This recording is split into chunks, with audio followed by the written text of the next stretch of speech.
를 다루거든요. 빌립보서 1장 말씀입니다. 오늘 우리에게 주신 하나님 말씀은 빌립보서 1장 1절에서부터 11절까지의 말씀입니다. 빌립보서 1장 1절에서부터 11절까지의 말씀을 함께 교독하도록 하겠습니다. 제가 1절부터 읽겠습니다. 그리스도 예수의 종 바울과 디모데는 그리스도 예수 안에서 빌립보에 사는 모든 성도와 또한 감독들과 집사들에게 편지하노니 하나님 우리 아버지와 주 예수 그리스도로부터 은혜와 평강이 너희에게 있을지어다. 내가 너희를 생각할 때마다 나의 하나님께 감사하며 간구할 때마다 너희 무리를 위하여 기쁨으로 항상 간구함은 너희가 첫날부터 이제까지 복음을 위한 일에 참여하고 있기 때문이라. 너희 안에서 착한 일을 시작하신 이가 그리스도 예수의 날까지 이루실 줄을 우리는 확신하노라. 내가 너희 무리를 위하여 이와 같이 생각하는 것이 마땅하니 이는 너희가 내 마음이 있음이며 나의 매인과 복음을 변명함과 확증함에 너희가 다 나와 함께 은혜에 참여한 자가 됨이라. 내가 예수 그리스도의 심장으로 너희 무리를 얼마나 사모하는지 하나님이 내 증인이시니라. 내가 기도하노라. 너희 사랑을 지식과 모든 총명으로 점점 더 풍성하게 하사 너희로 지극히 선한 것을 분별하며 또 진실하여 허물 없이 그리스도의 날까지 이르고 11절 같이 있습니다. 예수 그리스도로 말미암아 의의 열매가 가득하여 하나님의 영광과 찬송이 되기를 원하노라. 아멘. 그동안 우리는 욥기서를 통해서요 하나님께서 우리 교회에게 주시는 개인에게 주시는 은혜의 말씀을 경험했는데요. 오늘부터 빌립보서를 나누게 됩니다. 이미 주일 담임 목사님 설교를 통해서 이 빌립보서 전체를 한번 다뤘거든요. 그런데 이어서 이렇게 새벽에도 이 빌립보서를 한번 묵상하도록 이렇게 하나님께서 허락하신 것은요. 우리 교회가 이 상황을 뛰어넘는 기쁨을 누리라는 이 하나님 마음이 아닐까 생각해 봅니다. 이 빌립보서 안에는요 기쁨이라는 단어 또는 즐거워하다는 단어가 총 16번 나오는 기쁨의 서신이라고 할 수 있겠습니다. 한 청년이 있는데요. 이 어림잡다 한 30살 정도 되는 청년입니다. 직업이 뭐냐? 국회의원입니다. 스승은 이 학문의 업적 때문에 이 세계적인 명망이 있는 그런 스승을 두고 있는데 그 스승을 이어서요 이 석자 이 교수라는 자리를 보장받았습니다.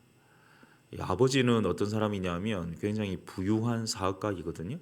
그래서 막대한 유산을 물려받기로 보장되어 있는 미래가 촉망받는 이 청년입니다. 그런데 이 청년이 예수님을 좀 인격적으로 만나게 됩니다. 예수님께서 좀 직접적으로 찾아오셔서 예수님을 기적적으로 체험하면서 10년간 좀 운둔 생활을 하게 돼요. 이 사람들을 떠나서 모든 직장과 또 미래를 내려두고 10년간 외로운 운둔 생활을 하다가요. 한 목회자가 이 청년을 교회로 인도합니다. 예수님은 만났지만 이 교회를 출석하고 있지 않았기 때문에 10년 만에 이제 교회를 가게 되는데 그 교회에서 이 선교에 대한 소명을 받습니다. 그래서 이제 해외 선교로 헌신하고 실제로 그 교회에서 이렇게 허락해 줘가지고요 해외 파송을 하게 되거든요. 근데 선교사로서 산다는 것은 쉽지 않은 일이죠. 복음을 전하는 것이 참 어렵습니다. 이 복음을 전하면서 이 해외 선교의 사역을 감당함에 있어서 여러 번 죽을 뻔한 위기를 맞고요. 또 심지어는 이제 믿지 않는 곳에서 복음을 전하다 보니까 이 복음을 전한다는 미명 때문에 감옥에 갇히기도 하고 또 박해와 고난을 받게 되었습니다. 그럼에도 불구하고 이제 복음을 전한 일에 끝까지 고투했던 청년인데요.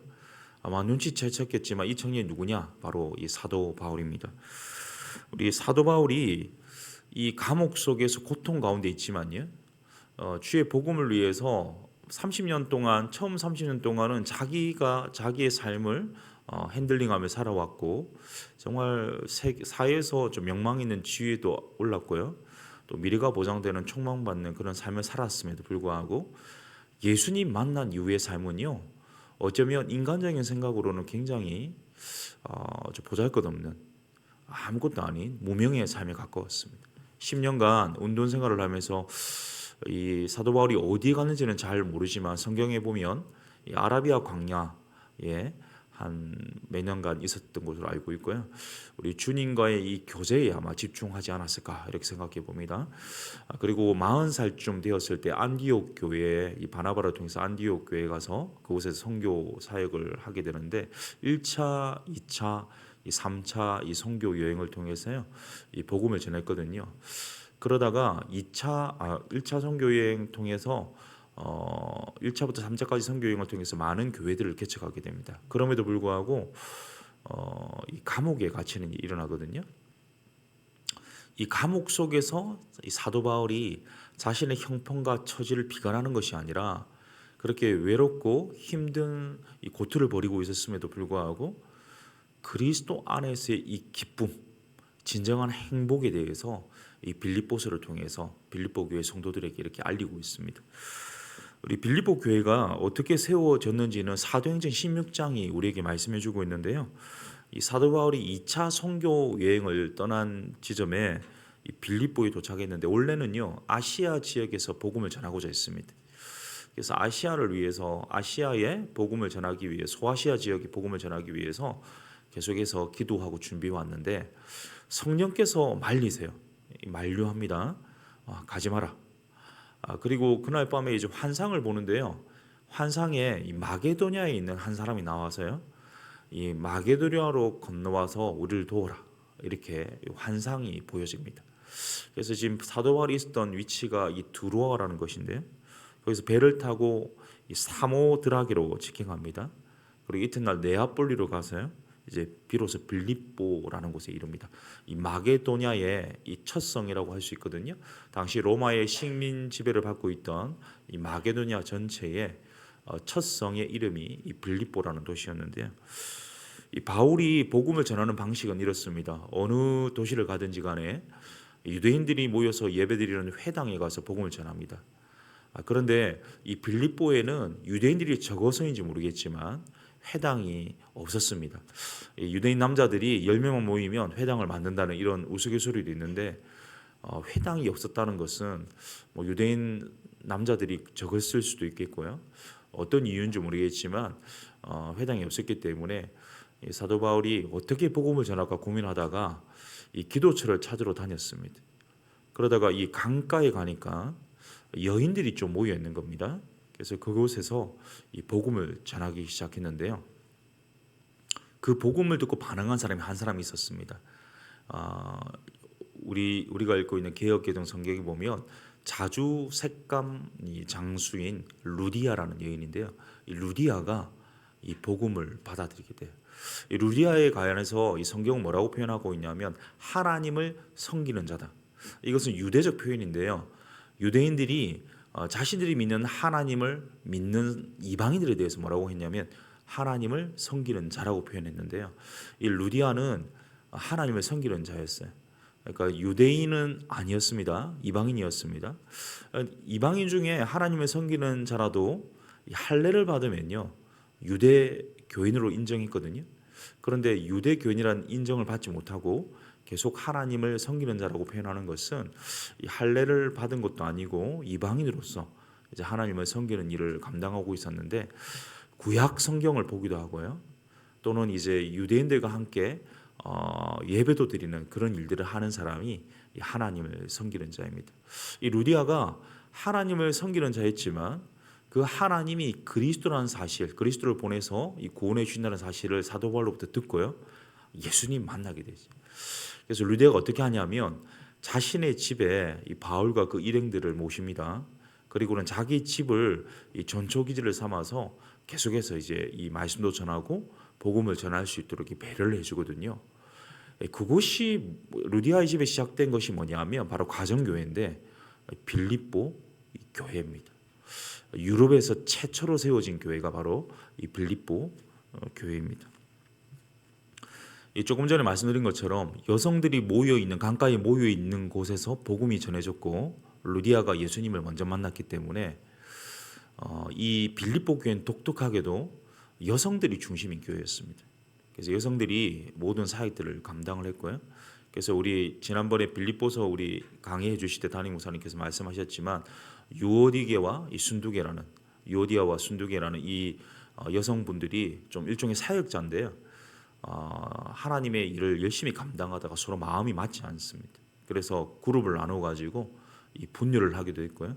그래서 사도 바울이 이 하나됨에 대해서 강조하는 장면이 빌립보서 4장에 나오기도 합니다. 사도 바울이 이렇게 이제 빌립보에 교회를 세운 후에 3차 선교 여행을 떠나거든요. 3차 선교 여행을 갔다가 예루살렘에 이제 헌금을 연보라고 표현되어 있는데 이 헌금을 예루살렘 교회에 전달하기 위해 왔다가요. 이 잡히게 됩니다. 잡혀서 감옥에 수감되게 됩니다. 이 가이사라에 있는 감옥에서요. 2년 동안 구금되어 있었는데 이 바울이 로마 시민권을 가지고 있지 않습니까? 그러니까 나는 로마 황제에게 상소하겠다 이렇게 하니까 로마로 이 바울을 이송을 합니다. 바울이 로마에서 약 3년간 이 감옥에 구금되어 있거든요. 그런데 로마에도요, 이 바울이 복음을 전했기 때문에 이미 교회가 있었고요, 이 믿는 사람들이 있었지만 이 바울이 감옥에서 온갖 고초를 당하고 외롭게 고통하고 있을 때 로마에 있는 성도들이 아마 바울을 잘 돌보지 않았던 것으로 보입니다. 이 소식을 들었던 이 빌립보 교회 성도들이요, 이 바울을 돌보기 위해서 또 바울을 위로하기 위해서 한 명의 대표를 보내는데 그 사람이 우리가 잘 알고 있는 에바브로디도라는 사람입니다. 그런데 그 길이 너무 빌립보에서부터 로마로 가는 길이 너무 좋지 않았던지 에바브로디도가 몸이 약했던지 어떤 이유에서인지 모르겠지만 큰 중병에 걸리게 돼요. 바울을 돌보기 위해 온 에바브로디도가 이 바울의 간호를 받고요, 이 병중에 있게 됩니다. 그런데 하나님이 기적적인 은혜로 이 바울이 하나님께서 에바브로디도를 낫게 하셔가지고요, 이제 에바브로디도가 바울을 돌볼 수 있는 이제 건강을 회복되었는데 이 바울이 자신을 생각하는 것이 아니라 에바브로디도를 보낸 빌립보 교회 성도들, 또 내가 잘 살고 있는지에 대해서 걱정이 많을 빌립보 교회 성도를 생각해서 에바브로디도를 다시 빌립보 교회로 보냅니다. 그리고 하나의 선물을 손에 들려서 지어서 보내주는데요. 그 선물이 뭐냐면 바로 우리가 읽고 있는 이 빌립보서라는 이 서신입니다. 이 바울 사도가 이 편지를 통해서 보여주는 것은 무엇이겠습니까? 제가 쭉 설명드린 것처럼 사도 바울은요, 지금 자신의 처지가 기뻐할 수 없는 처지거든요. 첫 30년은 소위 말하는 잘 나가는 사람이었는데요. 그 이후에 최소 20년은요, 지금 감옥에서 또 외롭게 아무도 알아주지 않는 그곳에서 힘들게 살아가고 있는 그러한 지금 옥중에 있는 그 사도 바울인데, 그럼에도 불구하고 이 사도 바울은요, 행복하다고 표현하거든요. 기쁘다고 표현하거든요. 어떻게 이렇게 상황을 뛰어넘어서 기뻐할 수 있을까? 그 원천에 대해서 사도 바울이 빌립보 서신을 통해서 뭐라고 하냐면 빌립보서 2장 5절을 보십시오. 우리 한번 같이 읽습니다. 시작. 너희 안에 이 마음을 품으라. 곧 그리스도 예수의 마음이니. 곧 이 기쁨의 원천이 뭐냐? 바로 그리스도라는 거죠. 우리 담임 목사님께서 이 진정한 기쁨이라는 것은 Jesus first, 하나님이 우선일 때, 예수님이 우선일 때라고 표현한 적이 있는데, 바로 이 기쁨의 원천이 바로 예수 그리스도이기 때문에 예수님의 마음을 품고 예수님 마음을 본받고 예수님으로 충만하라, 이렇게 선언하고 있습니다. 그것이 자신의 이 처지와 상황을 뛰어넘어서 기뻐할 수 있는 이유라고 이렇게 강조하며 밝히고 있습니다. 우리가 살고 있는 2023년 연말, 우리 대한민국의 시대적 가치를 어떻게 평가할 수 있을까? 이 시대의 가치가 뭘까? 우리나라의 가치가 뭘까를 살펴보면요, 제가 언젠가 읽었던 책 중에 우리나라의 문화 코드라는 책이 있는데, 거기서 이제 뭐라고 표현하냐면 가장 우선적인 대한민국의 문화 코드의 첫 번째는 현세적 물질주의다, 이렇게 표현한 적이 있거든요. 현세적 물질주의, 바로 지금 이곳에서 여기에서 내가 이 물질을 통해 행복을 누리는 것이 이 대한민국 사람들의 사고방식이다라고 표현한 적이 있더라고요. 우리 믿음의 선배들은요, 사도 바울을 비롯해서 이 숱한 믿음의 선배들은 사실은 이 현실보다는 이 내세에 대한 이 소망과 이 열망이 더 컸습니다. 그래서 이 현실을 희생하면서조차도요, 이 내세 하나님 나라에 대한 열망으로 헌신하고 믿음 생활을 했던 분들이 우리 믿음의 선배들인데, 사실 우리는요, 두 가지 마음이 있죠. 내세에 대한 하나님 나라에 대한 열망도 있지만 여기서도 똑같이 잘 살고 싶은 마음이 공존하는 것이 사실입니다. 그렇기 때문에 어떤 문제가 발생하냐면요, 여기서 잘 살기 위해서 때로는 이 가치 충돌이 일어나도 애서 외면하고 무시하는 경향이 있는 거죠. 그런데 우리의 정체성, 우리의 아이덴티티, 그리고 우리가 정말 추구해야 될 이 모나코드가 뭐냐? 오늘 본문 1절이 말하고 있거든요. 한번 1절을 같이 읽습니다. 시작. 그리스도 예수의 종 바울과 디모데는 그리스도 예수 안에서 빌립보에 사는 모든 성도와 또한 감독들과 집사들에게 편지하노니. 아멘. 여기 보시면요, 1절에 초반에 보면 그리스도 예수의 종이다 이렇게 표현하고 있습니다. 담임 목사님도 한 말씀해 주셨지만 여기 종이란 표현은요, 들로스, 바로 노예라는 의미인데요. 그리스도인의 정체성이 뭐냐? 우리의 모나코드가 뭐냐? 바로 우리는 노예라는 겁니다. 누구의 노예냐면 이 현세적 물질의 노예가 아니라 그리스도의 노예라는 거거든요. 그러니까 주인에게 종속된 존재가 노예지 않습니까? 자신의 어떤 재산이 있습니까? 자유가 있습니까? 또 자신의 시간, 건강, 심지어 비전조차도요, 가족조차도 자기 것이 아닌 것이 노예입니다. 우리가 그리스도의 노예되었다는 것은요, 우리가 주인에게 종속된 것이고 우리의 주인은요, 그리스도밖에 없다라는 이 고백을 하는 것인데요. 우리가 이 땅에서도 잘 살고 싶어하는 욕구가 이 많은 것은요, 우리의 정체성을 어쩌면 망각했기 때문이 아닐까 생각해 봅니다.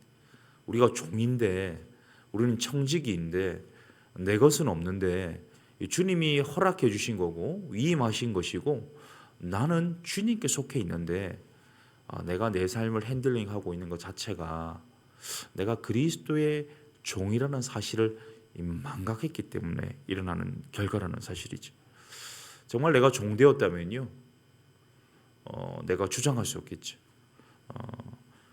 내 삶이 내 것이 아닌 것을 고백할 것이고요, 또는 여기서 잘 살 겁니다, 내가 원하는 대로 살 겁니다라는 이 말은 할 수 없을 것입니다. 이 말씀을 통해서 우리에게 주는 메시지가 있습니다. 과연 나는 어떤 정체성을 가지고 있느냐는 거죠. 나는 과연 누구입니까? 나는 과연 종이 되고 있는 것입니까? 노예입니까? 그리스도의 노예가 되고 있습니까? 아니면 그리스도의 노예도 되고 있는 것입니까? 이 말씀을 통해서 우리 모두가 그리스도의 종이라는 사실을 기억하고 정말 그리스도의 종으로 살아가는 청지기적 삶을 살아가는 우리가 될 수 있기를 원하는데요. 그 결과가 11절이거든요. 우리 11절에 같이 있습니다. 시작. 예수 그리스도로 말미암아 의의 열매가 가득하여 하나님의 영광과 찬송이 되기를 원하노라. 아멘. 예수 그리스도의 종으로, 예수 그리스도의 노예로 살아가면요, 그리스도로 충만한 이 마음에 충만한 그리스도로 살아가면요, 결국 우리의 삶은요, 예수 그리스도를 통해서 의의 열매가 가득할 뿐만 아니라 정말 하나님께서 우리를 만드신 목적, 우리를 창조하신 목적대로 하나님의 영광의 찬송을 위해 살아갈 수 있게 되는 것입니다. 오직 오늘 말씀의 이 포인트, 그리스도만으로 충만할 뿐만 아니라 그리스도의 종되었다는 사실을 기억하고 오직 그리스도를 쫓아가면서 우리 삶 속에 의의 열매, 하나님의 영광의 찬송이 될 수 있는 하루하루 살아가는 우리 모두 될 수 있기를 예수님의 이름으로 축복합니다. 우리 말씀을 위해서 기도할 텐데요, 우리가 잘 아는 말씀 고린도전서 10장 31절에 이런 말씀이 있습니다. 그런즉 너희가 먹든지 마시든지 무엇을 하든지 다 하나님의 영광을 위하여 하라. 내가 누구인지를 다시 한번 돌아보면 좋겠습니다. 이 그리스도인은요, 그리스도의 종으로 살아야 되거든요. 그리스도의 노예입니다.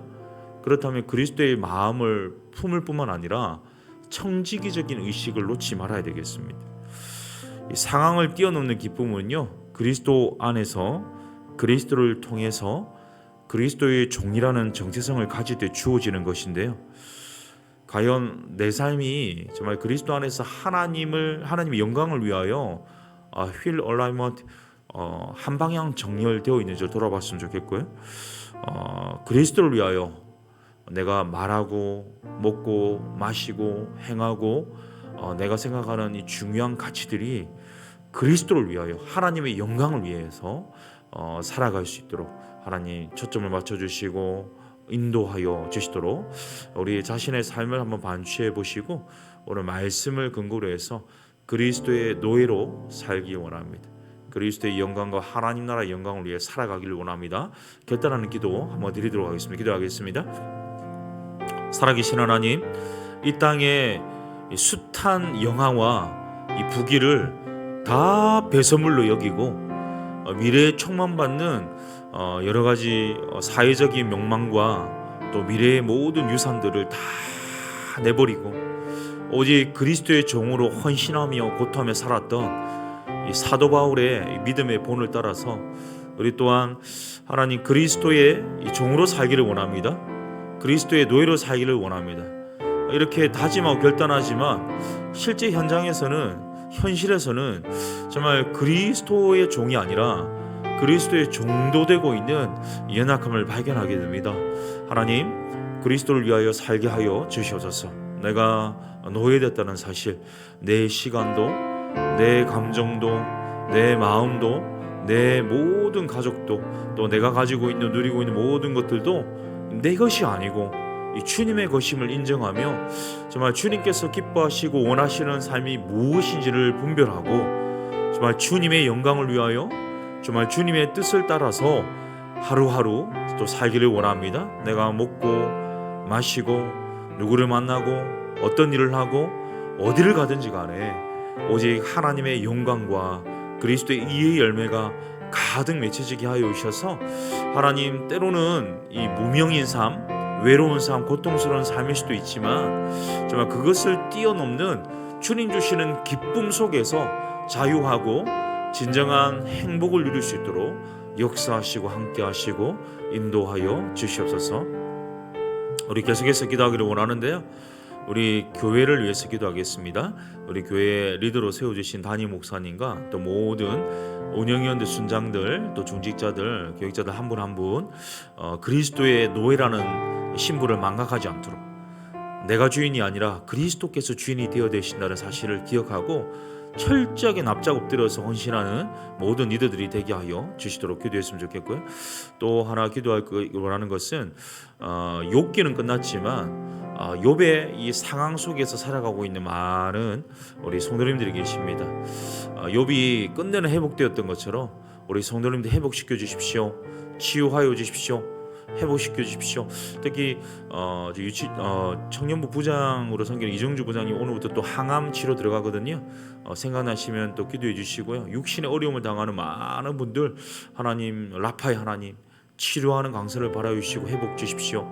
경제적인 회복을 주시고 모든 상황적인 회복을 주시고 이걸 뛰어넘는 기쁨 주십시오. 또 이번 주에 우리 룻기 공연이 있고 또 성탄절이 또 이어집니다. 또 우리 송구 영신 예배가 있고 세례식도 있습니다. 이 모든 가정 가운데 하나님 은혜를 덧입혀 주시도록 유종의미를 거둘 수 있도록 우리 마지막으로 우리 교회를 위해서 기도하신 후에 개인 기도하시고 돌아가도록 하겠습니다. 기도하겠습니다. 살아계신 하나님 아버지, 오늘 우리에게 또 이 말씀해 주시니 감사합니다. 하나님, 우리 교회가 정말 주님 안에서의 기쁨을 누리기 원합니다. 주님 주시는 이 기쁨의 원천을 경험하고 이 기쁨 속에서 진정한 자유를 경험하기를 원합니다. 하나님, 정말 그리스도를 주인으로 모시는 더 사랑교회가 되기를 원합니다.